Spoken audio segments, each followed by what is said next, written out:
BJP सरकार मुर्दाबाद मुर्दाबाद मुर्दाबाद, नड्डा की सरकार मुर्दाबाद मुर्दाबाद मुर्दाबाद, महाराष्ट्र जिंदाबाद जिंदाबाद। नमस्कार, इस समय आप देख रहे हैं द न्यूज़ नेटवर्क मेरे यानी नरेश कुमार के साथ। और इस समय की अगर मैं बात करूं तो इस समय मौजूद हूं बरवाला नगर पालिका के अंदर। और 2-4 दिन पहले मैंने आपको एक यहीं की वीडियो दिखाई थी, यहीं की कवरेज हमने की थी, जिसमें कि ये कर्मचारी धरने पर बैठे थे। 2 दिन का वो सांकेतिक धरना था, लेकिन इन्होंने उस सांकेतिक धरने के बाद भी कुछ कहा था, वो आपने उस वीडियो में देखा होगा। लेकिन आज फिर ये नगर पालिका के कर्मचारी जो है धरने पर बैठे हुए हैं। क्या कुछ इनकी मांगे हैं, उन सब मांगों के लेकर के, किस मांगों को लेकर के यहाँ पर बैठे हैं, इनसे बातचीत करेंगे और जानेंगे कि आखिर क्या वो कारण है जिनके लिए आज फिर इनको जिसको लेकर के यहाँ पर धरने पर बैठना पड़ा है। इस समय की अगर मैं बात करूँ तो बरवाला नगर पालिका के अंदर मौजूद है। जी नमस्कार। नमस्कार।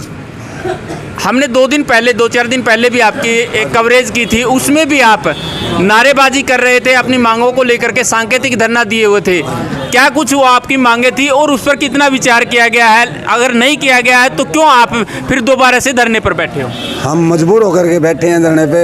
हमारा कोई पैसा नहीं है। सरकार हमारे साथ बहुत ही अन्याय कर रही है और शोषण कर रही है हमारे सफाई कर्मचारियों का, ठेका प्रथा वाले का, या फिर पालिका रोल वाले लगा लो आप, और किसी भी विभाग का देख लो आप, हर एक कर्मचारी का शोषण करने लग रही है सरकार। अब ये नई पॉलिसी चला दी कौशल रोजगार, जो कि एक ही हमारी जो नौकरी बची हुई थी, इस पर भी सरकार ने बैन लगा दिया। और सोशल रोजगार जो चलाया है ये बहुत ही गलत है। हम इसका तहे दिल से विरोध करते हैं और हमारी जो भी जितनी पेंडिंग मांगे पड़ी है उनके बारे में भी हम सरकार से अनुरोध करते हैं बार बार हमारी मांगे मानी जाए और ना ही कोई पब्लिक परेशान हो और ना ही हमने परेशान होना पड़े। जय एकता जय श्री। देखिए 2 दिन पहले भी हमने जब इनसे बातचीत की थी, यही इनकी मांगे थी। आज फिर ये धरने पर बैठे हुए हैं। कुछ और साथी हमारे साथ मौजूद है। जी नमस्कार। नमस्कार। क्या नाम है जी आपका? सोमनाथ जी, ये बताइए 2 दिन पहले भी आप यहाँ पर बैठे हुए थे, कुछ मांगे लिए हुए थे। आज भी क्या आपकी वही मांगे हैं? हमारी मांग भी वही है जी। मैं बताऊँ आपने, हम तो बहुत दिन से बैठे हुए हैं, हमें बहुत तंग कर रखे इस कट्टर ने है। ये बीजेपी सरकार आई है जब से महंगाई और हमने तो बच्चे पालने बड़ी मुश्किल हो रही है। और सरकार से यही अनुरोध है कि हमारा काम फटाफट कर दिया जाए, नहीं तो तख्ता पलट हो जाएगा। जय हिंद जय भीम। सुरेश कुमार जी, ये बताइए आज की जो ये हड़ताल है, क्या अकेले यहाँ पर रखी गई है या राज्य स्तर की ये हड़ताल है? ये जो हड़ताल है ये पूरे हरियाणा प्रदेश के अंदर हड़ताल है। पूरे हरियाणा प्रदेश की नगर पालिका इकाई संघ है, तो सभी ब्लॉक सत्र पर ये हड़ताल है। अगर आपकी मांगों की बात करें तो आपकी मांगे आपको कितनी जायज़ लगती है? और सर्व कर्मचारी संघ के एक अधिकारी होने के नाते आप क्या कहेंगे कि कितनी जल्दी इनको मांगों को पूरा कर लिया जाए? देखो, जो ये हमारी मांगे नहीं है जी, ये हमारा हक है। मांग हमारी कोई नई ऐसी कोई मांग नहीं, हमारा हक है।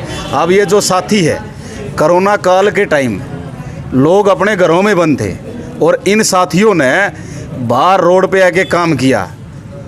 उस समय जो व्यक्ति डेड हुए उनको जलाया। उस समय का 18 महीने का एरियर हमारा बाकी है तमाम कर्मचारियों का।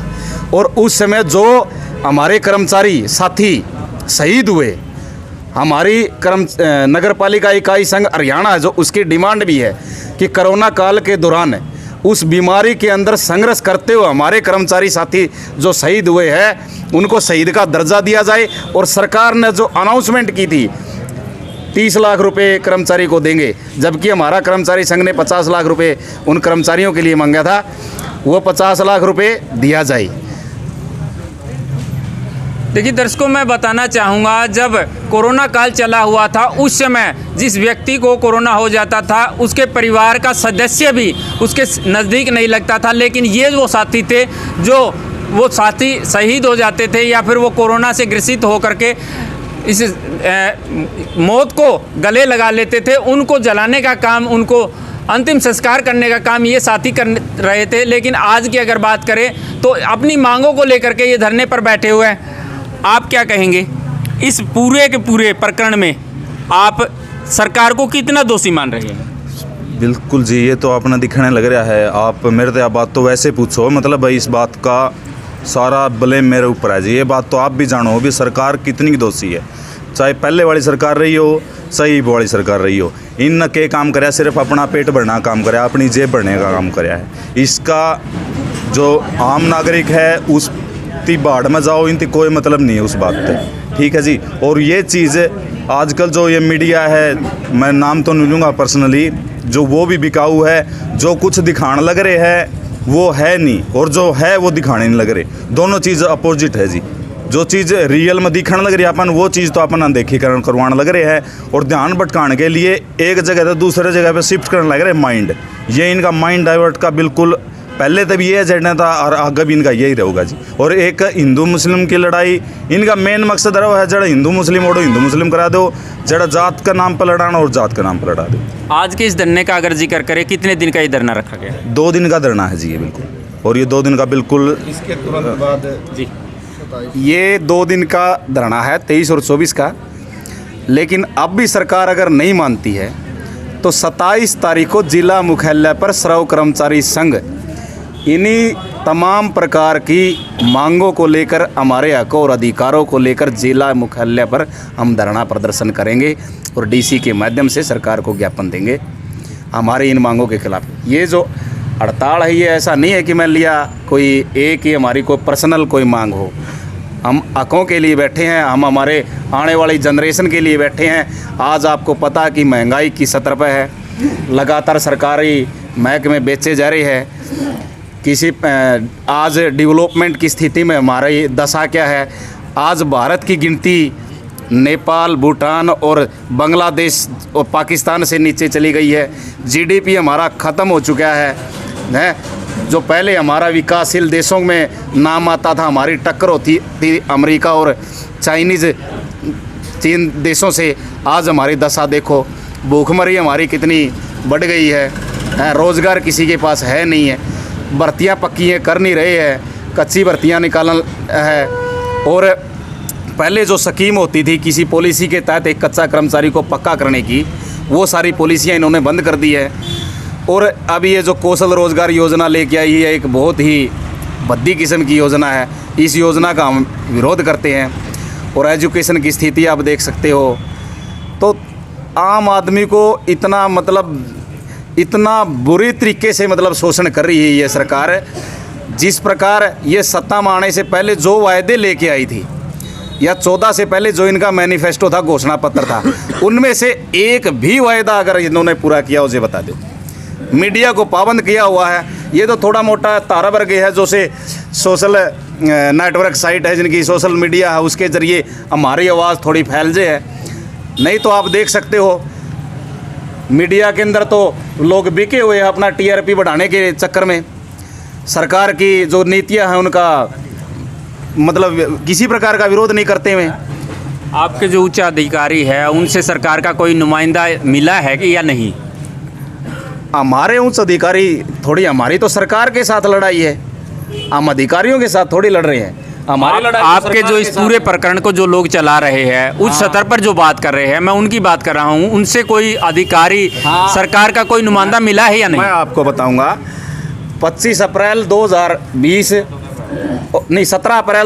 और 25 अगस्त 2020 को नगर पालिका इकाई संघ और नगर पालिका कर्मचारी संघ 2 बार सरकार से वार्ता कर चुका है। और उस वार्ता के दौरान समझौता हुआ था, वहाँ समझौता हो गया, लेकिन वो जो समझौता था आज तक इम्प्लीमेंट नहीं हुआ। समान काम समान वेतन है। जैसे जो काम लिया कर्मचारी करेगा, पक्का कर्मचारी के जितनी उनको सैलरी मिलनी चाहिए। सुप्रीम कोर्ट ने बाकायदा कह रखा है 2020 के अंदर समान काम समान वेतन लागू करे, लेकिन सरकार उसको लागू नहीं करना चाह रही। और भी बहुत सी दूसरे राज्यों में जिस तरह पुरानी पेंशन को लागू कर दिया, यहाँ नई पेंशन है। किसी अब एक बात बताओ, एमएलए एमपी अगर 4 बार एमएलए बना है 4 पेंशन, 5 बार बना है 5 पेंशन, एमएलसी बना है तो उसकी पेंशन, और संसद बना है तो उसकी पेंशन। एक कर्मचारी 30 से 40 साल सेवा कर जाए, उसको पेंशन नहीं है। तो हमारी हड़ताल उन मांगों को लेके भी है तो दर्शकों, आपने देखा किस प्रकार से पिछले दिनों भी ये लगभग 3 से 4 दिन पहले ये धरने पर बैठे थे, यही इनकी मांगे थी।